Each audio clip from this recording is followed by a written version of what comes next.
Amém, meus irmãos, a paz de Cristo. Irmãos, hoje estamos lidando com uma questão, porque eu tenho respondido perguntas. Às vezes eu respondo no privado e às vezes eu coloco no vídeo mesmo para responder no meu canal. E a questão se o crente endemonia ou o crente se ele tem possibilidade de endemoniar é uma pergunta recorrente. E existe uma resposta óbvia, né? Existe uma resposta um pouco mais abalizada. E eu gostaria de tomar um pouco de cuidado na resposta hoje com vocês aqui, né? O meu tema, então, é endemoniamento no crente. Eu sou Valdeir Contaifa e estou falando sobre batalha espiritual. As minhas questões são questões relacionadas à experiência, mas são questões bíblicas e teológicas também. Bem, da onde eu estou falando? Eu estou falando da Ásia, estou no sudeste da Ásia, e eu tenho a alegria de poder falar com vocês nesse momento, responder as perguntas que têm surgido, né? Bem, a resposta, então, de bate-pronto, né, sobre o endemoniamento no crente é a seguinte: em condições ideais de temperatura e pressão, crente não sofre endemoniamento, não fica possesso, mas as condições precisam estar satisfeitas para que a gente possa aplicar então a regra geral e dizer simplesmente que crente não endemonia. Mas, como eu disse, nas condições perfeitas, né? Nas condições bíblicas, a segurança espiritual em Cristo é muito clara dentro da Bíblia para o crente, quando a gente considera uma linha temática de textos da Bíblia que dizem sobre regeneração e também sobre santificação. Por exemplo, a gente poderia citar aqui tranquilamente 2 Coríntios 5,17 e 1 João 5,18, e a gente teria essa segurança. Então, 2 Coríntios 5,17 diz bem assim: assim que se alguém está em Cristo, nova criatura é. As coisas velhas já passaram, eis que tudo se fez novo. E em 1 João 5,18, sabemos que todo aquele que é nascido de Deus não peca. Mas o que de Deus é gerado conserva-se a si mesmo, e o maligno não lhe toca. Então, é válido o raciocínio a partir do Evangelho em João 14, 23, que diz da habitação de Deus na pessoa que é fiel a Jesus, né, no crente. O texto fala bem assim, João 14, 23. Jesus respondeu e disse: se alguém me ama, guardará a minha palavra, e meu Pai o amará. E viremos para ele e faremos nele morada. Então, essa habitação do Deus Trino, através da presença do Espírito Santo, acontece porque Jesus disse que acontece. Isso está em João 14, 23. Um outro texto forte também que corrobora esse argumento é 1 Coríntios 3, 16. Não sabeis vós que sois o templo de Deus e que o Espírito de Deus habita em vós? 1 Coríntios 3, 16. Bem, junto com isso nós temos 1 Coríntios 6, 19. Acaso não sabem que o corpo de vocês é santuário do Espírito Santo, que habita em vocês, que lhes foi dado por Deus e que vocês não são de vocês mesmos? Observe que o argumento de 1 Coríntios 6,19 também é forte. Então, de fato, é pacífico entendermos que se a pessoa convertida a Cristo deixou no passado os seus pecados, e se nesse estado, que é o atual estado de regeneração, não há mais prática habitual de pecados, para usar uma linha exegética aqui do texto que fala não peca, né? Ou seja, não continua na prática habitual, se essa condição é satisfeita, então essa pessoa, esse crente, está protegido do ataque maligno que antes poderia ser o seu infortúnio. Então, a condição da santificação a Deus é uma segurança, porque ela coloca o crente num estado vivencial de comunhão, um estado contínuo de comunhão no Espírito Santo, com a autoridade de Deus contra todo tipo de mal. Então, essa situação é uma situação privilegiada.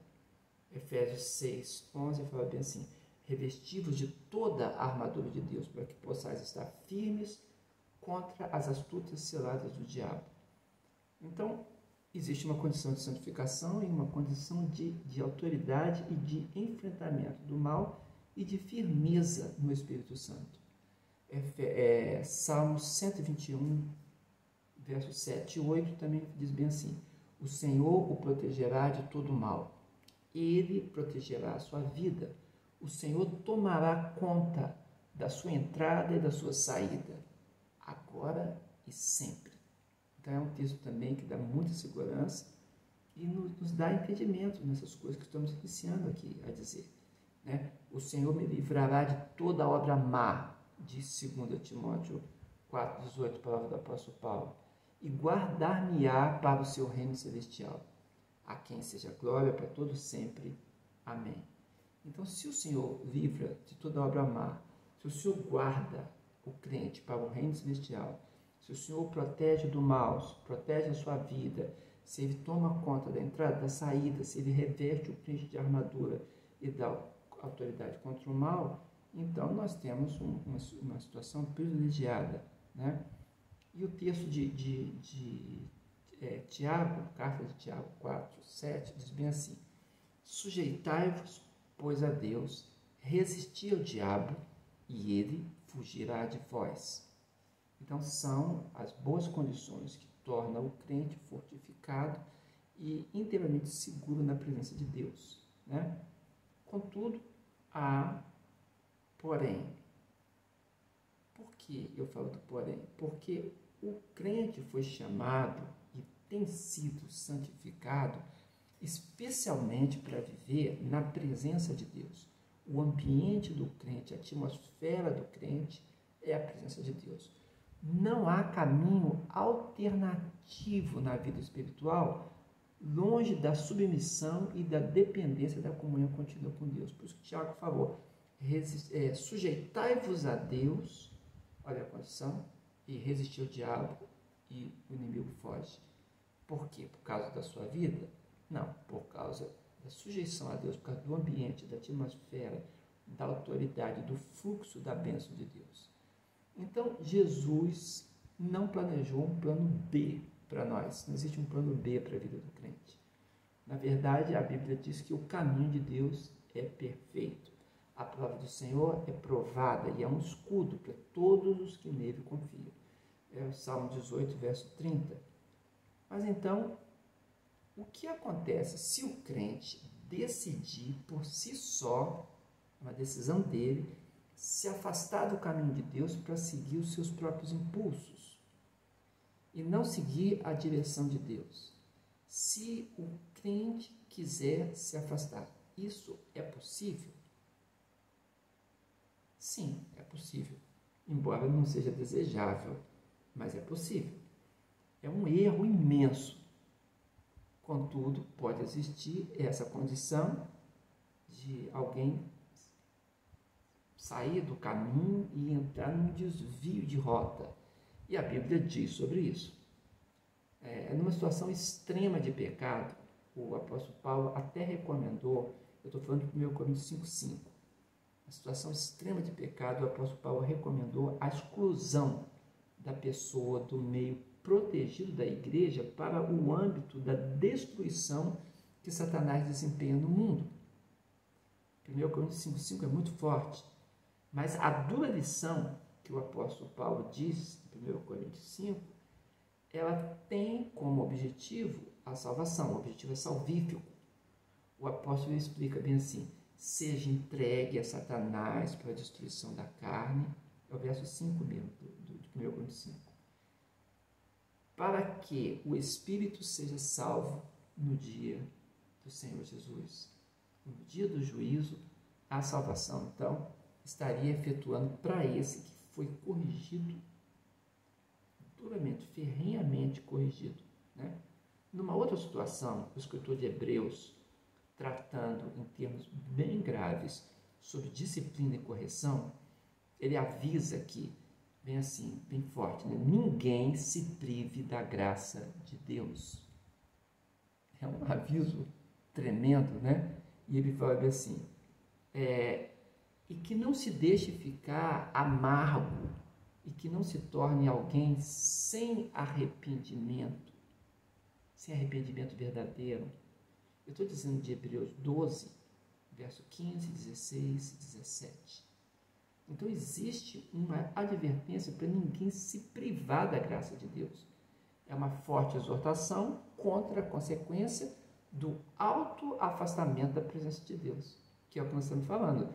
Se a pessoa por si só, o crente por si só, ele resolve dar vazão aos seus impulsos e não a seguir os impulsos do Espírito de Deus, que deveria estar soberano na sua vida, mas houve uma rejeição.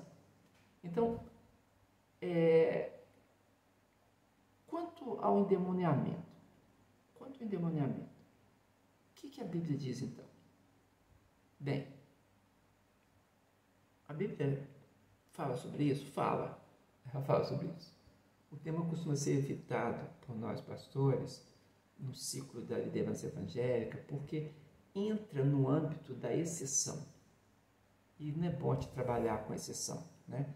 E todos nós queremos que o crente tenha uma vida mais exemplar e que essa vida exemplar dele seja estimulado pela regra e não pela exceção.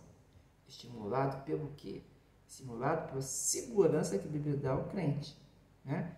Então, é isso que eu mesmo, quando prego, eu prego a segurança do crente. Mas existe uma pergunta teológica aqui, eu estou respondendo ela com argumentação teológica. Contudo, nesses dias de declínio da espiritualidade cristã, dias de ênfase no secularismo muito grande, né? A gente precisa refletir um pouco sobre o perigo da exceção. E, de fato, na Bíblia, nós temos, por exemplo, casos de exceção, né? O caso do rei Saul, por exemplo, no Antigo Testamento. Ele teve a honra de ser o primeiro rei de Israel, foi o primeiro de Israel. Mas a sua vida terminou em desvio do caminho de Deus. E o rei Saul, buscou a crença mística, a crença espiritista, e ao final da sua vida até o suicídio. Então é um exemplo forte da Bíblia, né, sobre o perigo da pessoa mesmo querer se afastar do cuidado, do zelo e do ambiente de proteção que a presença de Deus nos traz. A presença de Deus é harmonizadora da espiritualidade na vida do crente. Então, a Bíblia diz que Saul, por exemplo, ele era afligido por espírito mau.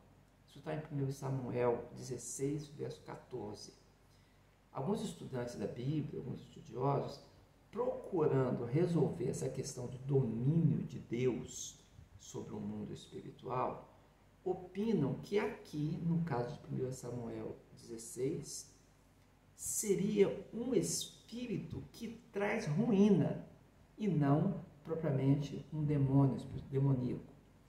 É uma boa sugestão, resolveria problemas e muitos buscam porque é uma solução mais fácil. Contudo, embora fosse uma saída para explicar, por exemplo, a permissão de Deus para o mal agir sobre Saul, isso não explica o fato que Davi, com a sua música, acalmava Saul. E ainda o verso 23 aqui de 1 Samuel 16, diz bem assim, que quando Davi tangia, né, quando ele tocava a sua harpa, quando ele ministrava, o espírito maligno se retirava dele. Então,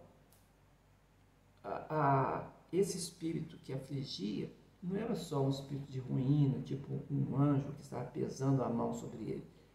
O texto, ele quer dar, a naturalidade do texto quer dar a entender que era um espírito mau agindo na vida de Saul. E claramente o texto aponta que era uma opressão maligna. E Saul é evidenciado como se privando da graça de Deus e buscando caminhos estranhos.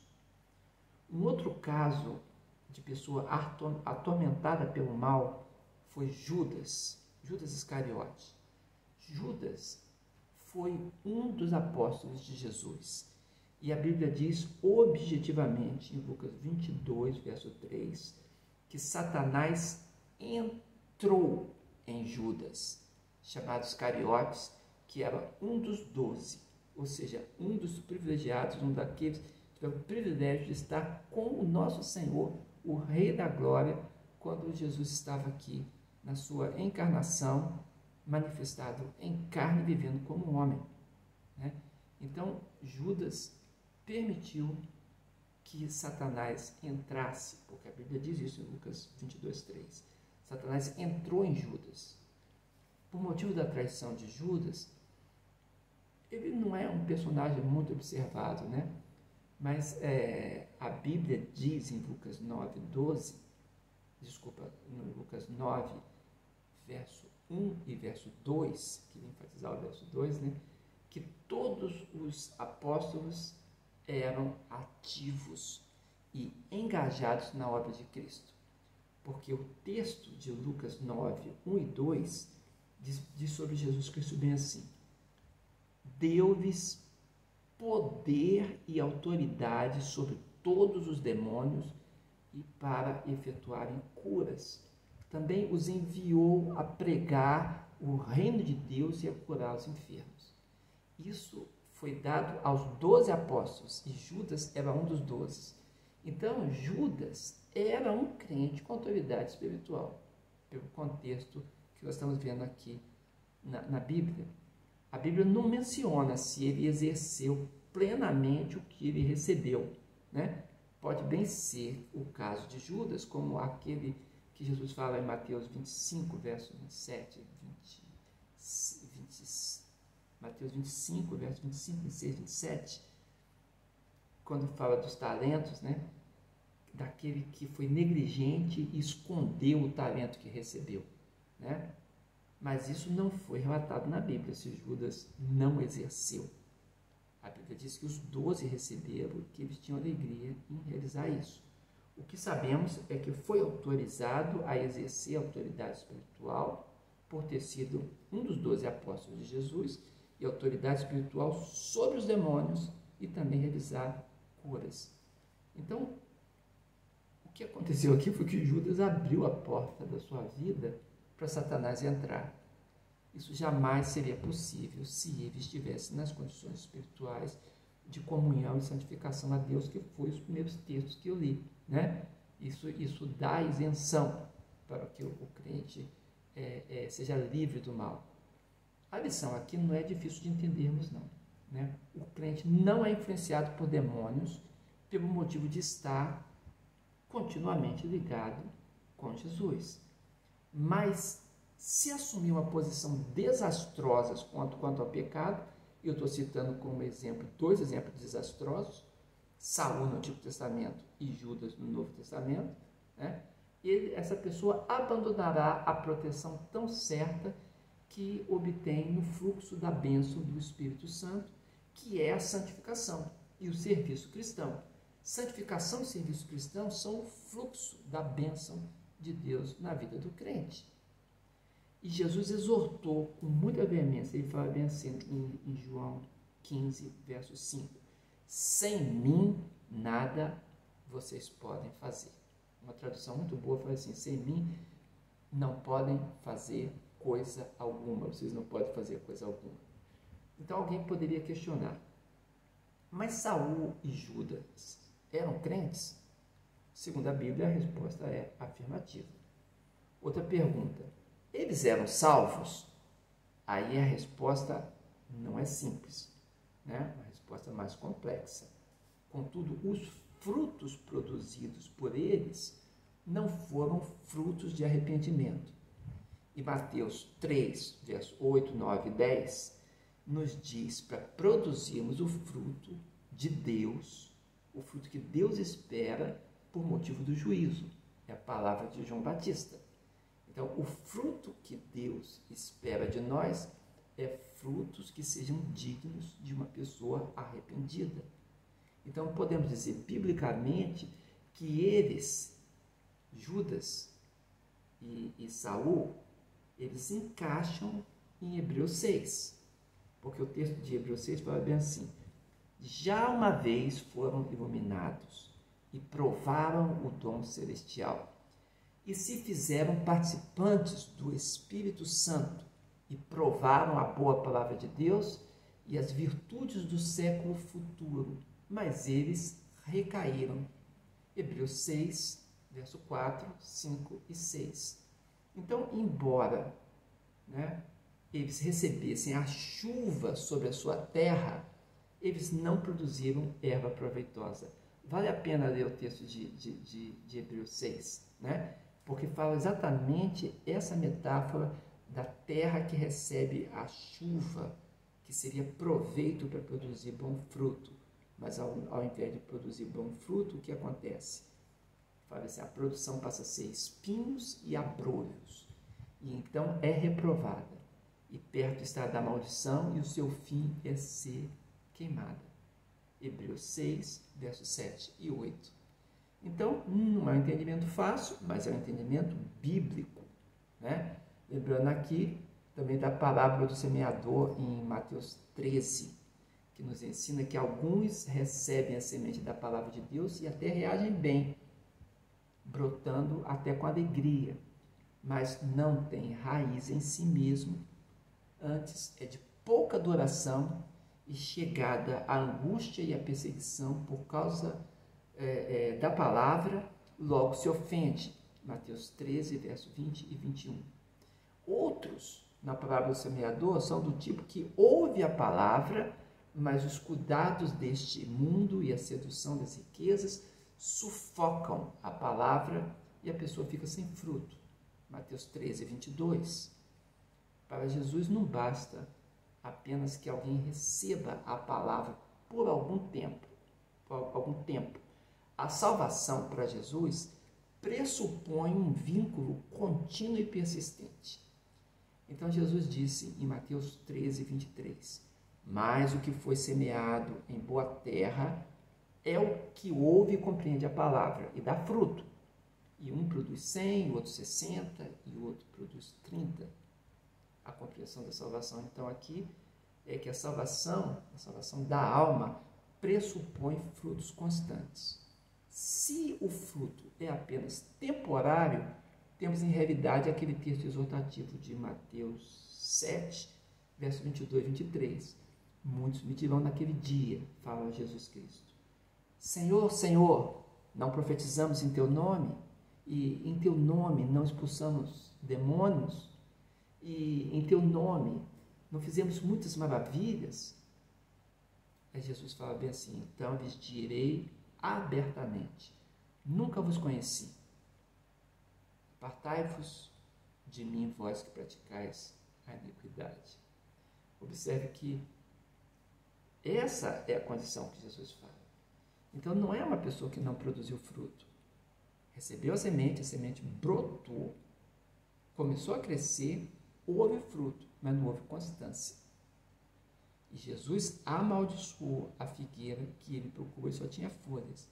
Isso é muito didático e nos remete ao nosso raciocínio aqui. Então, do mistério não revelado, só Deus sabe. Mas o reconhecimento da salvação a nós, pela Bíblia Sagrada, está nos frutos dignos de um verdadeiro arrependimento. Contudo, nós temos dois casos bem positivos na Bíblia também, não só dois casos negativos. O primeiro caso é o caso de Pedro. Pedro teve a mesma oportunidade que o apóstolo Judas. Andou com Jesus, ouviu seus ensinamentos, expulsou demônios em nome de Jesus, realizou cura, realizou pregação do reino de Deus e, quando provado, caiu, assim como Judas. Pedro negou o Senhor Jesus. E Jesus havia advertido Pedro em Mateus 26, 34. Jesus tinha falado para ele: em verdade te digo, nesta mesma noite, antes que o galo cante, 3 vezes me negarás. E foi exatamente o que aconteceu. Pedro negou Jesus com juramento, diante de uma situação de perigo para a sua vida, né, perigo de prisão, e ele até praguejou. Isso está em Mateus 26, versos 72, 73, 74. Né? Então, Mateus 26 mostra esse momento ali do julgamento de Jesus e como Pedro estava. Então, a Bíblia diz que tanto Judas quanto Pedro estiveram em situação de pecado. Judas chegou a se mostrar no arrependimento, que admitia até que pecou. Ele fala, pequei traindo sangue inocente. Contudo, retirou-se e foi se enforcar. Isso está em Mateus 27, 3, 4 e 5. E no caso de Pedro, Pedro se lembrou das palavras de Jesus, depois do seu pecado, e chorou amargamente. Mateus 26, verso 105. No entanto, Pedro, ele não desistiu. Ele continuou com seus irmãos de fé, andava com discípulos, e Jesus veio a ele e tratou dele. E é isso que o crente deve fazer. O crente deve continuar com seus irmãos de fé.